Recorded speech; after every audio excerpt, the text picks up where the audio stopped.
وحاجة السيدة dad badan oo meelaha wadaadda qaarkood oo fatwoodeen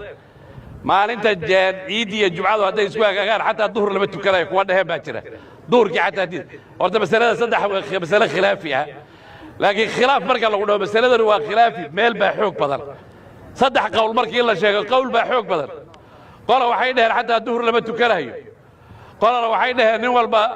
ala duhurka meeshuu rabuu ku tukani jumcana lama tukanayo labadaba waa laga xoog badan yahay waxa ka xoog badan qolada dhahaysa ciidana waa la tukan jumcadana waa la tukani adiga soo marabtid horta cibrigaagu waa yar yahay ana ruuxa binaadamka anaga cibrigeenu nabigeenu wuxuu ku tilmaamay 60 ilaa 70 inay badan cibrigeedu yahay marka inaad jumcadii fadligeedii hesho ciidda fadligeedii hesaabaad heli kartaa maxaad u tukanayn magaalada haddaad joogto tan labaad caqligaaga markaad ka shaqeyso saliimka ciiddu waa sunne jumcaduna waa waajib شيء واجب شيء سنة بلوغة تيكرا بلطايز ويدي هذه قرط شيء جمعة واجب عيدنا وسنة سنة سوتك جمعة بدو كراهي هذا لما يرفع على هذا الصعوطة معك على يهود هذا الصعوطة ما لا تتصور كل هذا ربطها وقات كل ربطها هذا إلهي كعب سبحانه وتعالى جمعة عيدي هداتك جمعة رتك